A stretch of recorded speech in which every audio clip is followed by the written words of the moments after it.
So thank you very much for inviting me today. It's a great privilege to speak to all of you because you do so much good for everyone.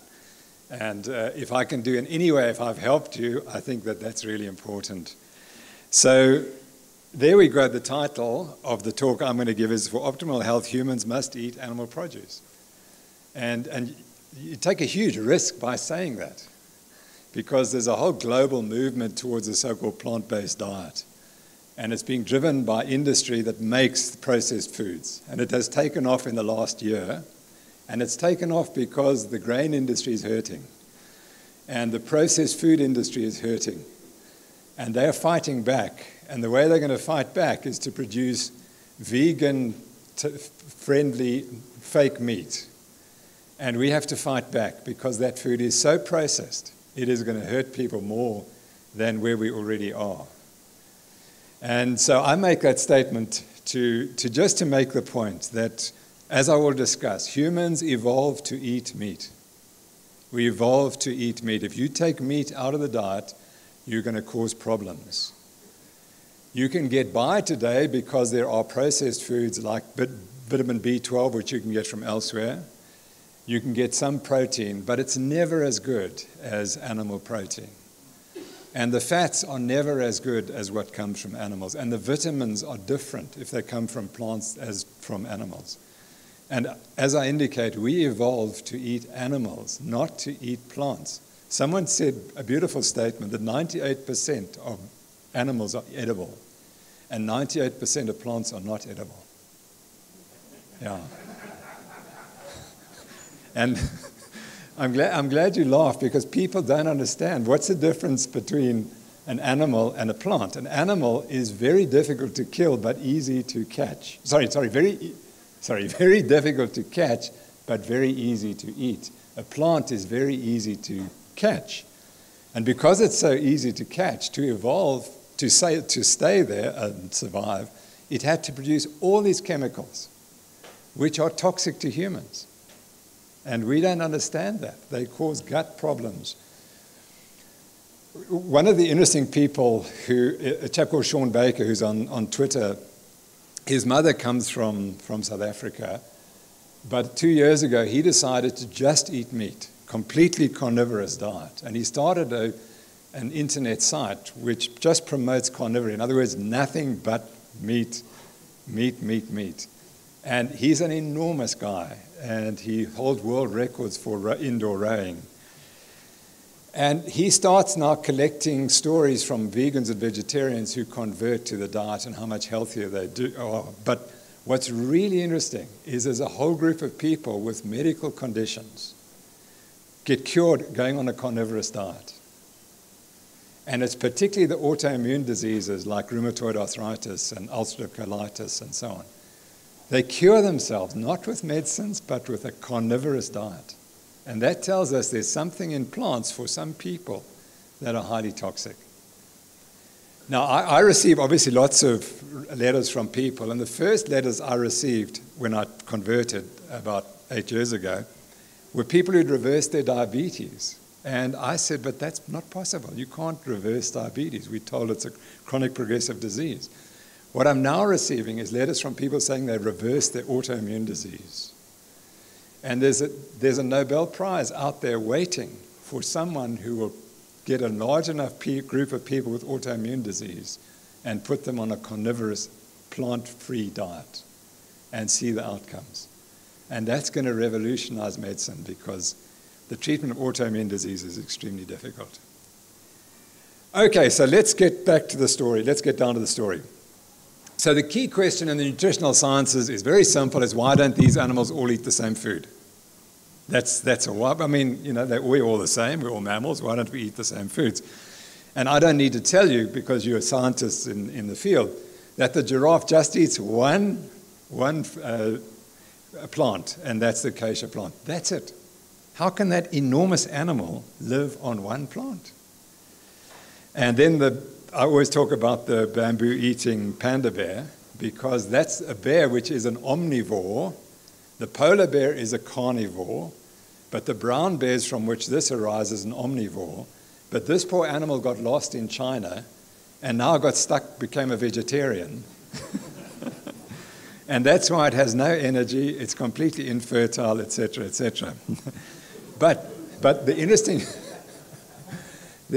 thing is that despite being 1 million years eating bamboo, it's not adapted its gut flora or its gut for a plant-based diet. It still has a carnivore's carnivore's gut, and it has carnivore bacteria. And so the poor animal has never adapted. People say adaptation occurs quickly. Well, that didn't happen there. So the answer is that creatures don't all eat the same foods because each species can eat only that for which it's genetically programmed as a consequence of its coevolution with a specific group of foodstuff in a specific environment providing a specific gut bacterial flora. And that you can't change because that we've evolved, all these animals have evolved in that way. So where do humans fit in? Well, I appreciate some people don't accept evolution, and I'm fully happy with that, but this is what we teach. We teach that we shared a common ancestor right up to about 7 million years ago, and then the chimpanzees moved off, and then we moved off later. We had a last common ancestor was about 6 million years ago. But now the gorilla, you can see it's got this enormous gut, and you'll know why that's because it's a ruminant, or a hindgut fermenter, I should say, and it eats plants. The chimpanzees are slightly more athletic and vigorous because they eat fruits, but humans eat meat, and that's what really made the difference. And the difference occurs about 3.5 million years ago when we began to become carnivores. And the interesting thing about humans is we were the best hunters. We are astonishing hunters. That 100,000 years ago, we'd wiped out all these enormous animals on all the continents. Animals which were 2 to 3 times larger than anything existing today. And we did it with spears and that. We were brilliant hunters. And we hunted those animals for their meat and their fat. And when the meat went away, we ran into trouble. So the principal function, so the difference between all of these animals is that we have, I'll show you, a very small, large colon and a rather more larger small intestine, whereas these animals, the gorilla, has a huge, large intestine because that's where it has the bacteria which break down cellulose. Humans cannot digest cellulose. Even cows can't digest cellulose. It's the bacteria in their gut that breaks down the cellulose. And what happens to that cellulose? It's converted into that dreadful word in black, saturated fat. So your cows live on saturated fat. That's what they're eating. They may be eating grass, but as far as the body is concerned, they're eating saturated fat. So how can saturated fat be bad for you if it's the mainstay for ruminants? So mammals can't convert carbohydrate to saturated fat. Only anaerobic bacteria can do that. And what humans discovered was that we don't need this enormous gut full of bacteria to produce saturated fat. There are the animals that have done it for us. We'll eat them. And that's when the change occurred. And what you see now is the following. On the left is the stomach size of all these different animals, gibbon, etc., orangutan, gorilla, chimpanzee, human. Not much difference. That is a percentage of the total length of the bowel. Not much different. Let's go to the small intestine. And what you observe immediately is that the apes are all the same, but humans are quite different. We have a much larger proportionate small bowel than any of the animals. The cecum, which is part of the large bowel, is the same, but look at the colon. And remember, the colon's where the fermentation occurs. And it's tiny in humans because we gave up the need to ferment cellulose. Because when we were eating the saturated fat, we didn't have to produce it in our own bodies. So, and that is the problem. You can't change that. I told you that the panda bear can't change back to become a carnivore now. Sorry, it's not been able to become a vegetarian. It's never adapted. And similarly, humans can't become vegetarian because we don't have the anaerobic bacteria to do it properly. So we have to do it with feeding different types of foods. The next slide is just complex, but it just shows that if you look at the man and the dog, they're basically the same in all these variables, and they're quite different from sheep. This is their teeth, the jaws, the stomach, the colon and cecum, and the gallbladder, the digestive activity, feeding habits, survival, etc. Humans and dogs are the same.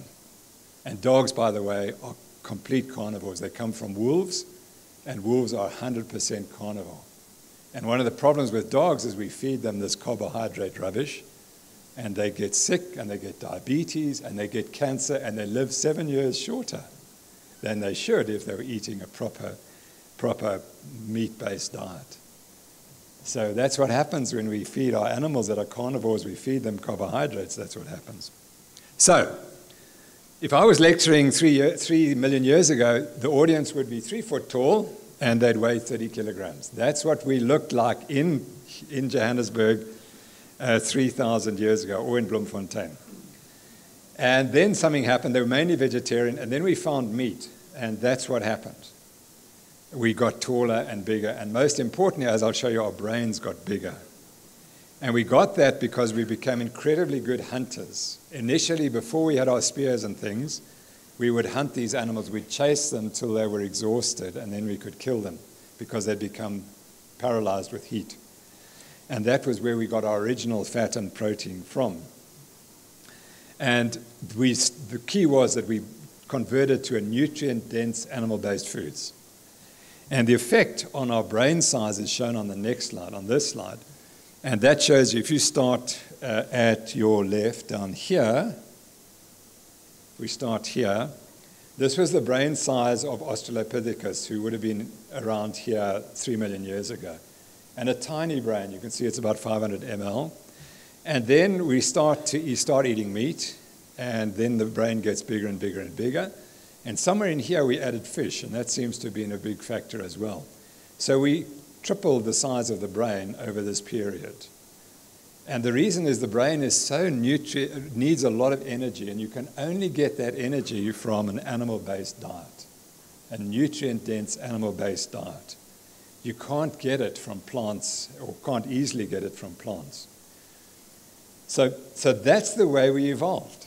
And you can't get rid of that. We are stamped like that for forever.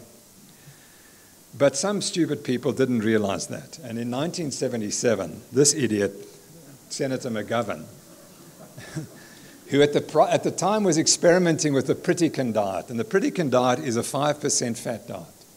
So he was eating about 85% carbohydrate and 10% protein and 5% fat. And he decided, because his academic career, or sorry, his career was in decline, that he was going to sort out the problem of what the Americans were eating. And so he got a committee together, and they sat for 2 days. And the report was written by a vegetarian who had no training in nutrition. They had no evidence that they should do what they did. And so they came along, and they said, this is what you have to do, because this is going to prevent obesity and diabetes. Americans all of a sudden are getting fat and are getting obese and getting heart disease. We must stop that.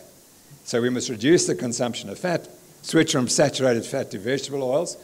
And vegetable oils had been working on the American Heart Association since the 1960s. They'd been funding the organization to make sure that the American Heart Association said, yes, saturated fat bad, vegetable oil is good, without any evidence for that. And in fact, in the face of evidence that vegetable fats are negative or unhealthy, despite the evidence, industry won. Reduce cholesterol to 1 egg per day. They then realized actually cholesterol in eggs makes no difference to your blood cholesterol, and they've rescinded that. Eggs are one of the most nutrient-dense food on the planet. So we took out eggs with fatal consequences, eat more grains. And the report was written by a junior staffer, a vegetarian, who had no training in the nutritional sciences, and whilst McGovern was experimenting with a very low Pritikin diet. So what they did in 1977 was to produce this famous food pyramid, which all of you studied in matric. If you didn't have this, you didn't pass matric. You had to say this is right. And what they did was they replaced the foods that we'd been eating for 3 million years with this rubbish, which we'd been eating for at maximum 12,000 years. And they thought, that's no problem. Humans can evolve and adapt to this, and we'll just do it anyway, because it's going to produce good results. McGovern actually said, he was challenged in his meeting, and he said, we haven't the time to wait for the final findings of the scientists. We have to act now. And this is classic what we call the anointed do. So there's a lovely book on the anointed, which you might want to read. And what the anointed do is they say, here's a big problem, and we're going to solve it. And we don't worry about science. We just say, we're going to solve the problem. So we've got a problem. Americans were not obese. The heart disease rate was already coming down. They did not have high rates of diabetes. There was no problem. But the anointed were going to cause the problem and give the solution without any scientific evidence whatsoever. And they are just revising their guidelines in 2020, and they will not change them. I can promise you they will not change them, because the anointed cannot change. They cannot admit they were wrong. So you will see the new guidelines will be pretty much the same as they are, despite the evidence that we need to change. So that's the tragedy of the anointed. Okay, so here we go. For millions of years, we evolved into this perfect human being. This is how humans are designed to look, like this guy. We've changed the dietary guidelines, and all of a sudden, this is what happens. Yeah. And it takes just 28 years to go from this to this. And the direct cause is these highly processed foods which make you hungry. They do not satiate. The products you produce are highly satiating. So last night I had 4 lovely lamb chops, and I won't think about food again till this evening. That's 24 hours without food. Just I couldn't even think about it. It doesn't appeal to me, because the satiation is so extreme if you're adapted to this food and you only eat meat and proteins and fats, and you don't eat the carbohydrates. You become completely satiated. So this guy is always hungry, and that's his problem. And the hunger is caused by sugar addiction and carbohydrate addiction. And it's taken away by removing those foods and replacing them with nutrient-dense animal produce. So remember, these guidelines were produced to prevent obesity and to prevent diabetes. Well, what did they do? Here's the rates of obesity in the United States. Now, I was born in 49, so I matriculated in 1966. Every kid in our class was thin, except one guy. He was a bit chubby, and we thought he had cancer because it was so uncommon. You know? So my problem is I've been around for too long, and I remember what people looked like in the 1960s. But medical doctors who are being trained now are used to seeing bigger people, so they think this is normal, but it's not. And it starts there with the dietary guidelines. It starts within 2 years of the dietary guidelines being introduced. What happens next is the epidemic begins, and then it takes 20 years for overeating on carbohydrates to develop diabetes. And here's the diabetes epidemic, which starts 20 years after the obesity epidemic begins, and the guidelines change. And this is the greatest challenge medicine has ever faced. And the tragedy, it's completely preventable, but we caused it. Every other epidemic in the world was caused by something else, a bacteria or something, which we solved. This one, we caused it. Medicine caused it. Nutrition caused it. And that's why the anointed won't stop it, because we can't admit we did it. So, and this will not change. I will show you this will not change until we start feeding our children better. That's where it's got to start. And they have to eat more protein and more fat. And that's going to have to come from animal produce. In this country, 40% of the calories eaten are from maize. Maize is a nutrient-poor food. You cannot grow healthy humans on maize. Can't be done. So unless we do something about the food supply, this is just going to continue. So Winston Churchill said, no matter how beautiful the strategy, you should occasionally look at the results. And no one will look at the results and say, okay, we caused the problem. How are we going to reverse it? So 3 days ago, I found this on the internet. This is in KwaZulu-Natal. Diabetes claims around 2,500 leg amputations a year. Okay? And that was highly predictable because this is one of the complications, and it's probably the more serious complication. Once you have your leg amputated, you're probably going to live another year, and that's it with diabetes. And leg amputations usually start about 8 years after the diagnosis. So you've got 8 years, then you get your first amputation, and you're dead in a year or two. So what is this guy? This guy's obviously concerned. So what did he say? There's 2,500 leg amputations a year in KwaZulu-Natal. That is roughly 6 amputations per day in Natal hospitals. Now, what's the solution that he offers us? So, getting engaged in regular exercise. Okay, so now we're going to exercise, and that's going to save our limbs. Getting rid of bad habits like smoking. Absolutely. Smoking is key to this problem. And alcohol and substance abuse. And following a healthy and balanced diet. Now, what is that? What's a healthy, balanced diet? It's exactly what we've been told to eat for the last 50 years, because that's what the dietitians tell you. You must eat this heart healthy, prudent, low-fat diet in moderation. That's what he's saying. And it can delay the onset of diabetes and other diseases. And he urged everyone to get screened and tested for diabetes. What's that going to help? It's not going to help. Screening doesn't help. One has to understand in medicine, once you see the doctor, you're in trouble. I have this saying, the only way to stay healthy is to make sure you never get sick. And think about that. Because once you get into the medical system, they're going to make sure you get sick and keep paying the bills. That's medicine. And, yeah.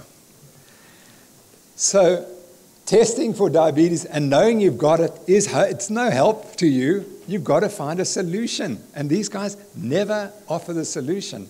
But we know the solution, and I'm going to give it to you. So this is the advice that we've been hearing for 50 years. Perhaps it's time to try something new. Now I'm going to show you why KwaZulu-Natal has a problem with diabetes. And you'll be glad to hear it's the British. It's the British who caused the problem. So...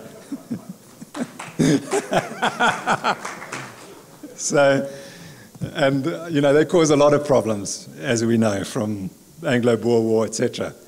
But this was another problem, and this is true. I mean, I'm not joking.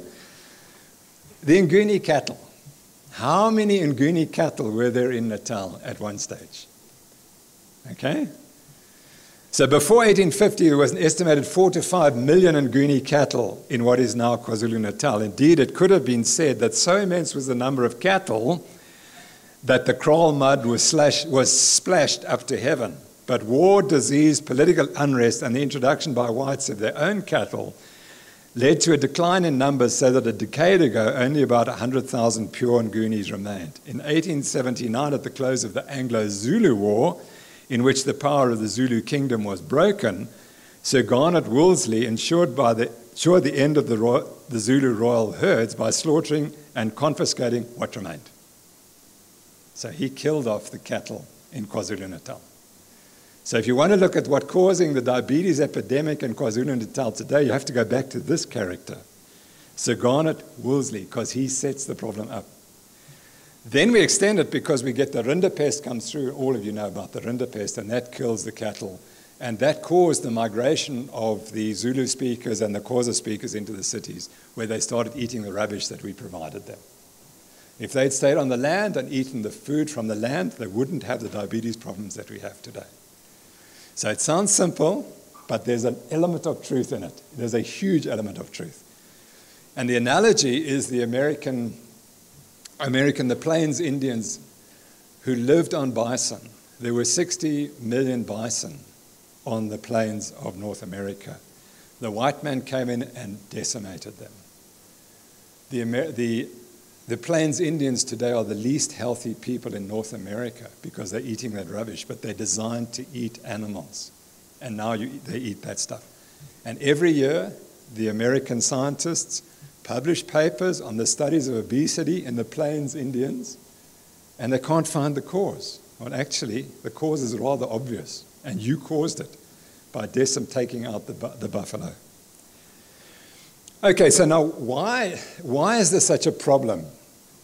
And the problem in medicine is that we only treat what we see above the surface.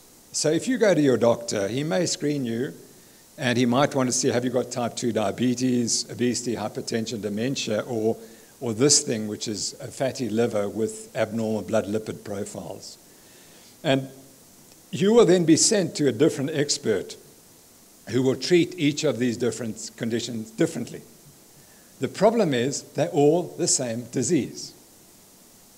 I just want that to sink in. They're all the same disease. And you can add cancer in as well. And they all happen because the majority of us are what we call insulin resistant. We're resistant to carbohydrates. We metabolize them poorly. And we struggle to incorporate carbohydrates into the body. So if you're carbohydrate tolerant, and that'll be 10% of you in this audience, 5 to 10%, then you can cope with carbohydrates, you can eat, and you'll probably be athletic, and you'll be normal body weight, and you'll probably be healthy all your life, even though you're eating more carbohydrate than we would advise.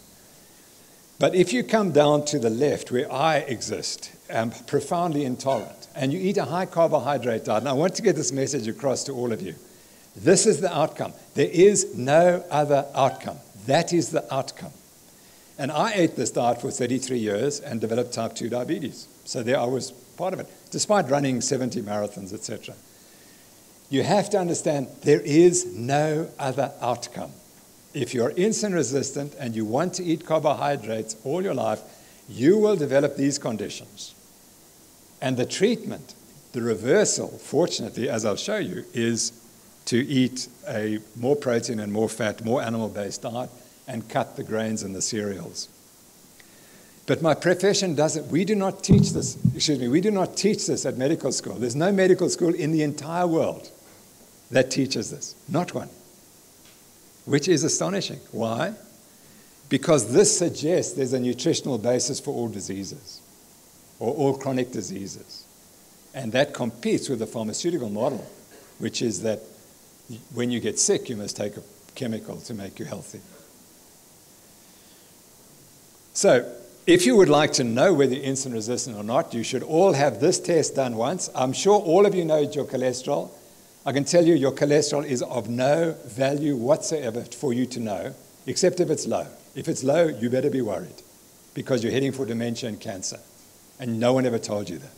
If it's high, like mine now, it means increased life expectancy, low cancer, low infection, etc. Yeah, so you got completely the wrong message about cholesterol. No one has ever proved that cholesterol causes heart disease. It's all based on fallacious arguments which have built up over 30 years, controlled by industry. If you want to know whether you can eat carbohydrates, you just need to measure your glycated, this thing, HbA1c, your glycated hemoglobin. If you give me your value, I will tell you how healthy you are and what your prospects are for future life. If you give me your cholesterol, I will have no idea. I can tell you, just might as well tear it up because it's of no value whatsoever. So instead of getting your cholesterol measured, get your HbA1c, that's glycated hemoglobin. If it's 4.5, you're a genius. It won't be, but that would be normal. If it's 5.5, you have diabetes. Your doctor will say, no, that's normal. It is not normal. 5.5 is already abnormal, because if you have a value of 5.5, in 10 years' time, you'll be diabetic with a value of 6.5. So you might as well start now and measure it.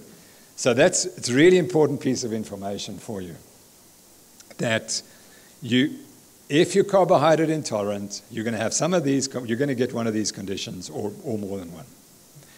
And so the problem in medicine, you see, is that we talk about obesity, and it's caused by eating too many calories and not expending enough, and it's cholesterol and saturated fat.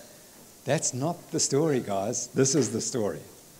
It's the elephant in the room, which we can't acknowledge, and that means insulin resistance, which means you always have high insulin levels, your triglycerides are high, and you have a fatty liver, and that's the problem. That is the basis for all chronic disease at the moment.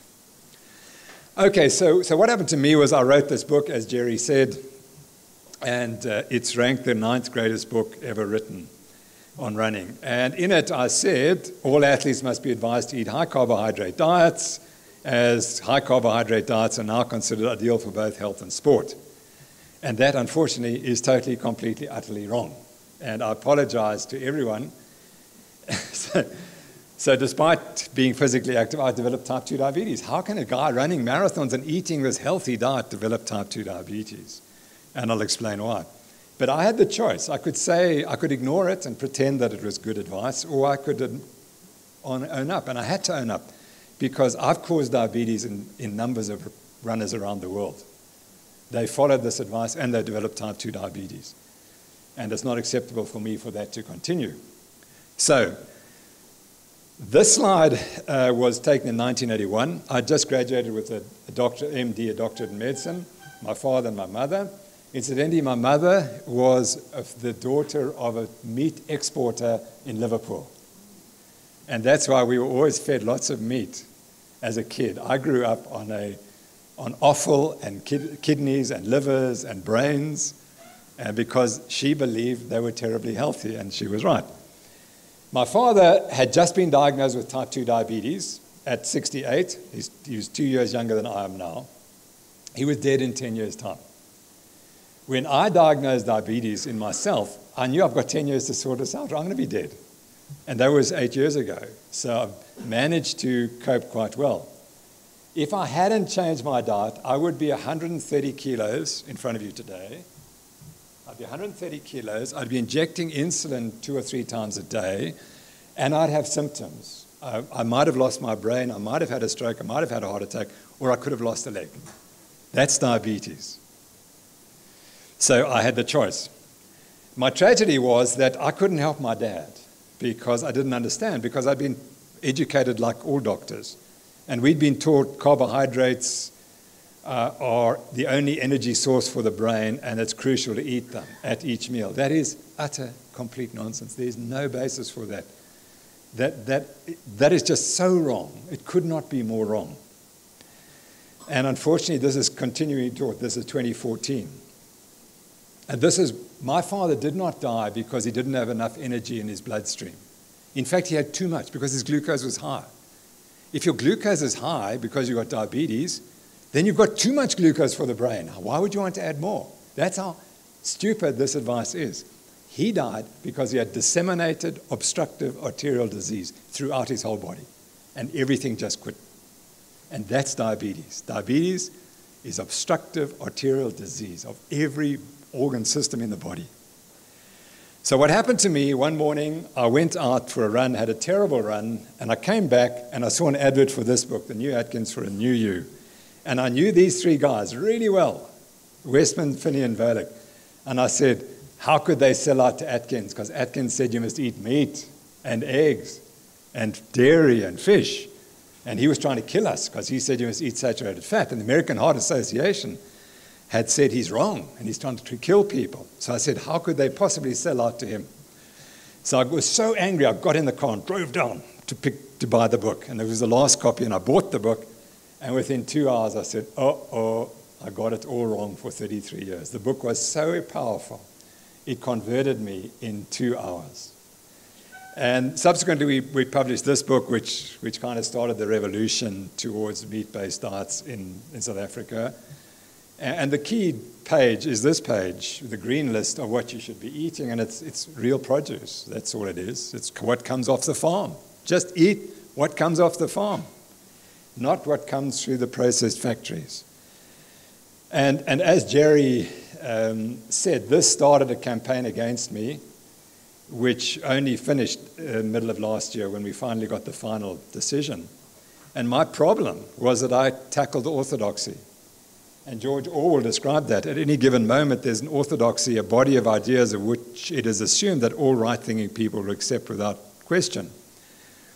It's not exactly forbidden to say this, that, or the other, but it's not done to say it. Anyone who challenges the prevailing orthodoxy finds himself silenced with surprising effectiveness. A genuinely unfashionable opinion is almost never given a fair hearing, either in the popular press or in the highbrow periodicals. And what people tried to do was divorce me from my profession and my university, and they successfully did it. They completely shut me down. And so I had to decide, am I going to fight this or not? And I knew I'd been so publicly humiliated that I said, my whole career stands now. I either fight this or I give up. And if I give up, people will remember me as some fake scientist. So my wife and I decided to go to court and fight these people. It took us 28 days in court. I was on the stand for 9 days. We had 3 expert witnesses came in for 3 days. We had 12 days of testimony under oath.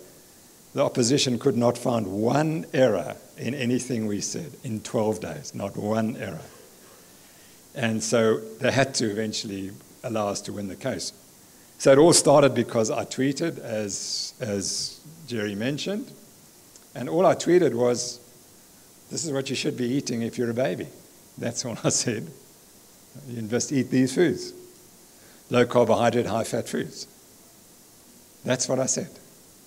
Which, by the way, is exactly the dietary guidelines for the World Health Organization and the South African dietary guidelines. And the chief scientist who was on the opposition to me drew up the guidelines. She didn't even know what her own guidelines were, because that's what the guidelines say. Feed the baby meat, fish, eggs, dairy, vegetables, which is exactly what I said. So it was a malicious prosecution, the goal of which was to shut me up. So one of the advantages was that I had 2 incredible lawyers, and this is Dr. Rocky Ramdas, who's from Natal, just one of the most remarkable men I've ever met in my life, and I always cry when I talk about him, because we had a fabulous time. We completely destroyed the prosecution, and he's just astonishing. And he gave me his time for free. 5 million rands worth of legal fees free. And the other great person was Mike van der Nest, senior counsel from Johannesburg. Same, gave me 5 to 10 million rands worth of legal support, cost 0 rands. These are 2 great men. Because without them I probably wouldn't have won. Justice would not have been served, because we were up against the state. The state spent 15 million rand prosecuting me. They had an open budget. They could have done what they liked. And they were just so incompetent, and they were wrong. So despite 12 days of testimony under oath that established the harmful consequences of the current dietary guidelines, yet the Nutrition Society of South Africa had this to say at the end of the trial. This judgment, however, has absolutely no bearing or impact on the current or future status of nutrition or the dietary guidelines in South Africa. That is the anointed. They're just not going to change. You can prove that they're wrong, and they're not going to change. What struck me was that the university which defamed me, actively defamed me, my own university, which I'd worked for 40 years and brought great credit to the university, refused to apologize for the defamatory, what they defamed me, and the fact that the core of what happened to me was generated from the University of Cape Town against one of its own people. And they never said sorry. They still won't say sorry. It's just astonishing what these people get up to. So we wrote the book about the story, about the whole story, which no one believed we could.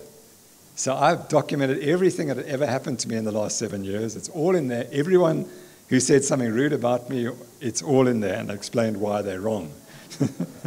And they've got to live with that now, which is hard for them. In the book, I talk about this is the fake evidence about nutrition. There's no evidence that saturated fat produces harmful effects in humans. In contrast, healthy fats are clearly beneficial. There's no evidence that high carbohydrate diets are healthy, but they've just caused the obesity, diabetes epidemic. There's no evidence that cereal grains make us healthier.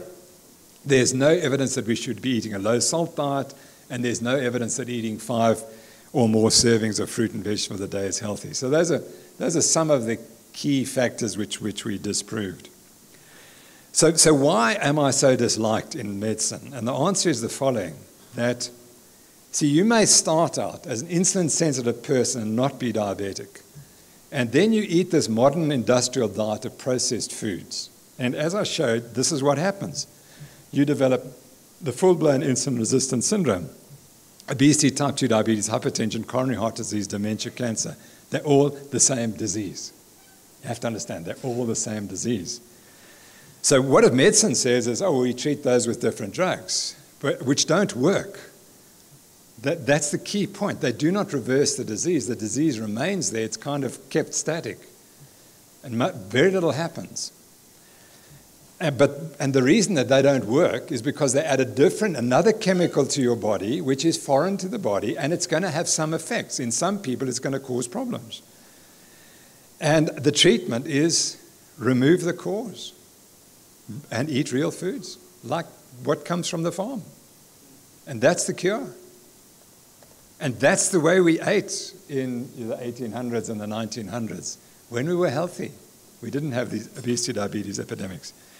Okay, I'm just going to finish up briefly. And so a lot of people ask, so can everyone in South Africa afford to eat healthy foods? And my foundation, the Noakes Foundation, we started the Eat Better South Africa campaign to address that question.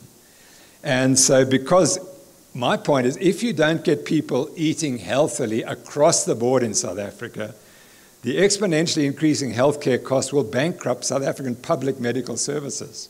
And in time, private health insurance. Private health insurance will collapse. And I'll tell you why, because we can't afford dialysis. Dialysis in America costs $1 million a year. So you just have a few people on dialysis, and that's your medical insurance is gone. The answer is not more doctors and more hospitals. You see, that's what they say. We just have more doctors and more hospitals. Not even a national health insurance policy is going to work, because the cause is still there. You're just going to get this exponential rise in ill health. You can't patch it up. You've got to solve the problem. So the answer is to prevent the detrimental health consequences of high carbohydrate sugar diets in those with insulin resistance. That's the solution.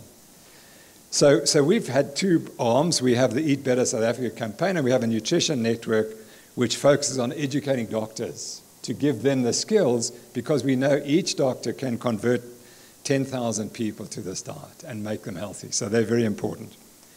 So the Eat Better South Africa campaign looks at different communities, all disadvantaged communities, and we've started in the Western Cape. And we have a 6-week intervention where community members have free health assessments, and we teach them what is healthy nutrition. And the point of the whole story is that legislation isn't going to help. You can't ban unhealthy foods. They'll always be there.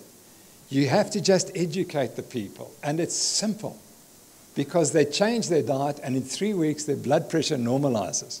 What does that mean? That means they no longer have to go to Groote Schuur Hospital and sit there for a whole day and collect what we call a party pack. The party pack is the pills that don't work. And they take them and they feel sick and they feel despondent because they're dependent. They now have an extra day each month where they can earn a living.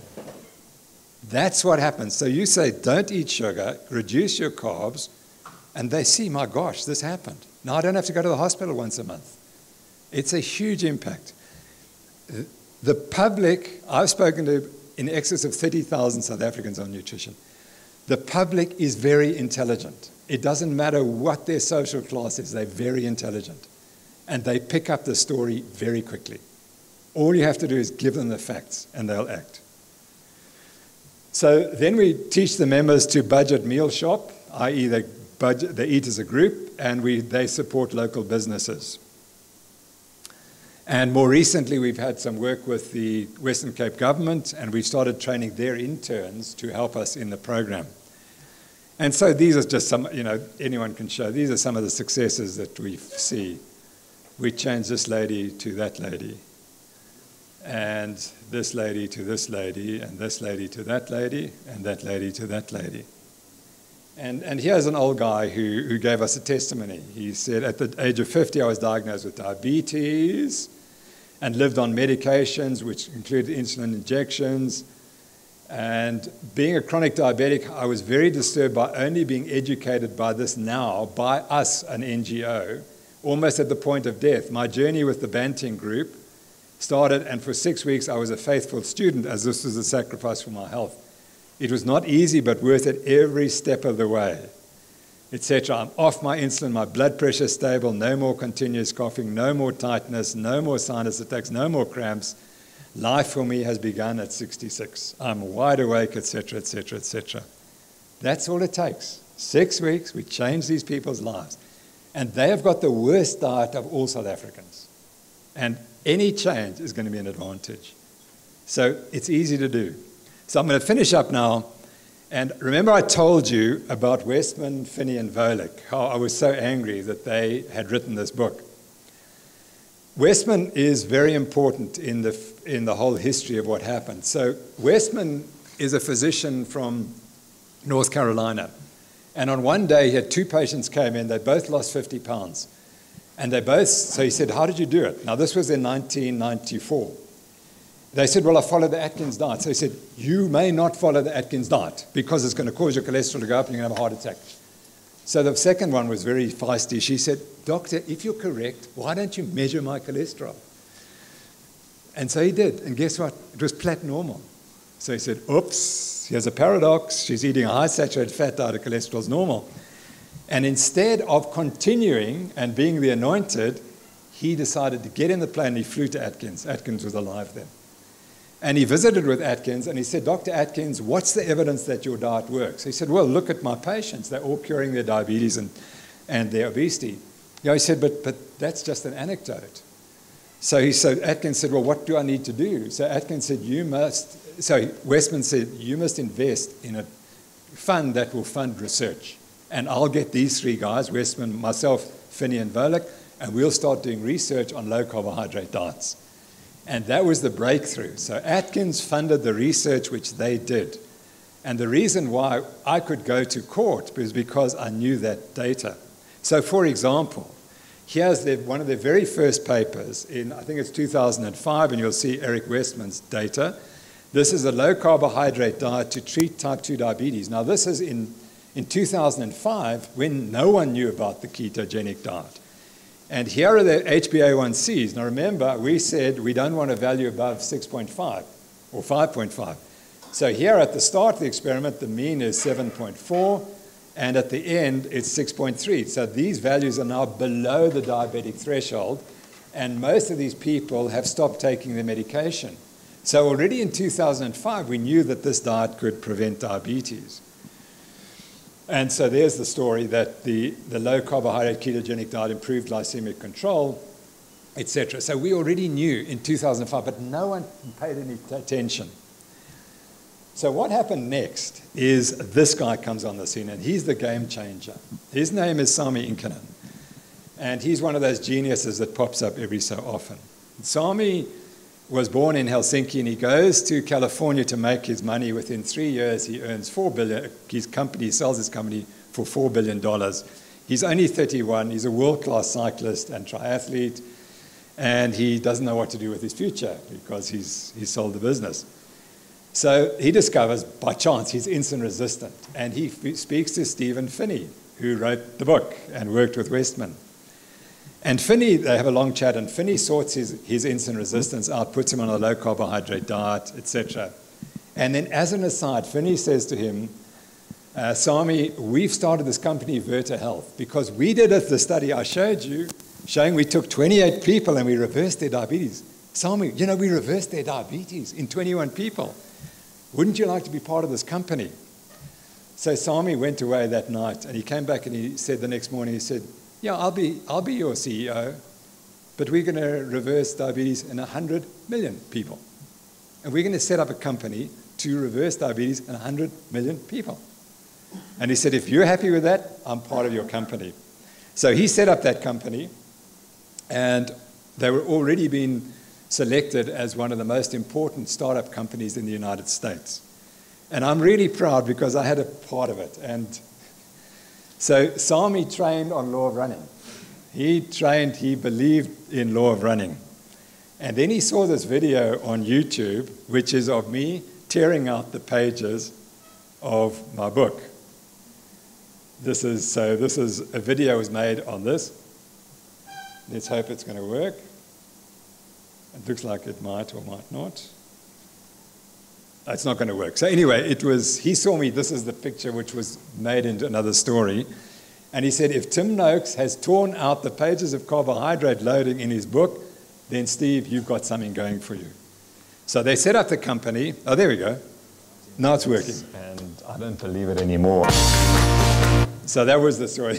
So let's try it again, because it's too important. I'm responsible for writing all this, and I don't believe it anymore. And the guy who made that movie is this guy from Donnell O'Neill, whose father and uncle were the two top athletes in Ireland in their day. And both of them developed medical problems, eating the conventional diet. And he said at the age of 40, listen, if my father developed a heart attack and my uncle got another diabetes, what's going to happen to me? So he came to Cape Town and we put him on a high-fat diet, and he made a movie called Serial Killers, which launched him on his career. He's now a very famous documentary maker. So what the Virta Health treatment is basically it's a telemedicine, and you get involved and you get all the information via the internet and via your cell phone. And you see why Sami was a genius, because he said diabetes is a disease, a behavioral disease. It's a behavioral disease. You make the wrong choice every minute, then you get diabetes. And he said, we can't change that if we only see the patient once a month. We have to see them every minute. And so he set up a coaching team, which then provides feedback immediately to every patient. They have to measure their glucose repeatedly and their ketones and report what they're eating. And they've got all this advice they need. And so then they published the first outcomes. Here's their first paper. And the results were 60% of the patients reversed their type 2 diabetes.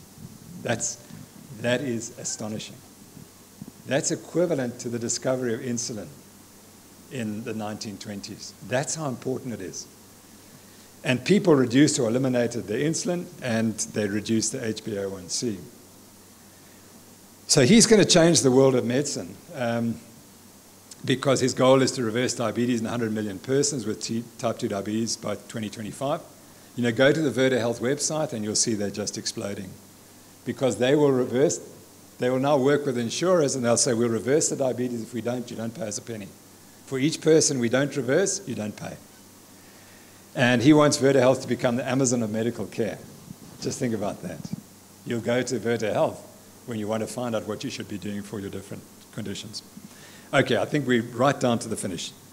I want to draw your attention to the attack that there is on meat globally through the vegans and the vegetarian people, but it's all driven by the processed food industry, who've realized there's massive profits to be made in processed food sold to vegans. And you health wash it by calling it vegan friendly, and all it is, it's highly processed food. And the fake meat can never replace meat. It may taste the same, it does not have the same nutritional value. In fact, it is full of rubbish. And you guys need to understand what's coming, because it's huge. And so this is a lovely informatic showing all the things you need to look at. This is the counter-argument, and there is no argument against meat. It is all fake news, but it is huge. And so there's the other side of it. And all I can tell you is we have to fight this thing, because it's going to harm people, and the people who are behind it have trillions of dollars behind it, and they have billionaires like Bill Gates and others, the Virgin Active guy. They're all onto the fake meat story, and they don't care about the health of the world. So the final point is, so here's the book again. So my final message is that there's a pending revolution in wellness medicine. And the biggest change is that patients will choose non-pharmacological nutritional interventions to maintain their wellness. That's what is going to happen. That's what Virta Health is all about. Changing nutrition. Not giving medicines, changing nutrition. And the nutrition is the product that you produce. So that is hopefully good. This is because pharmacological agents do not produce health and wellness, and thus they become irrelevant in the new health and wellness model. And I think that in the end, everything begins with ourselves. We have to do it ourselves to understand it. And I would say in the final analysis, our health or wellness is our personal responsibility and our personal choice. I get so frustrated by people eating sugar and eating grains and being diabetic. No, but my doctor's giving me the insulin. That's going to save my life. No. There's this belief in medicine is going to save you. It's not going to save you. When you get the dementia at 70 because you eat the wrong foods, no one's going to save you. So you have to start at lunchtime today. And why would we want it any other way? So thank you for your attention. I really appreciate it.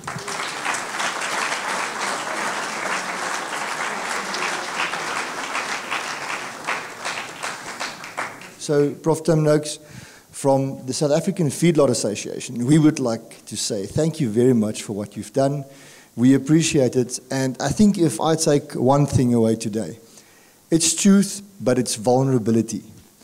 Vulnerability to accept that you've made a mistake. That's great, and obviously that changed everything for you. And we would like to say thank you. We've got not a small, well, it might be small, but it's very heavy.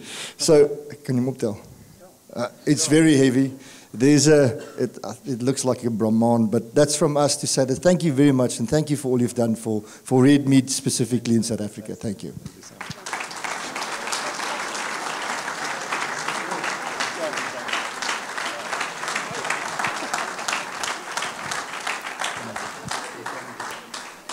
Well, thank you very much for this wonderful present. I really appreciate it very, very much. And I just hope that we can continue to make South Africans healthy by making them realize what healthy food really is. And healthy food is what you're producing, coming off the farms. That's what we need to eat. And until we get that message out, we're not going to be the competitive nation we can be. We have to understand that. We're just going to be sick. Basically, we were ranked 151st out of 151 countries for health in South Africa. Yeah. And it's nutritionally based. We have to change. So thank you for all you do for our nation's health.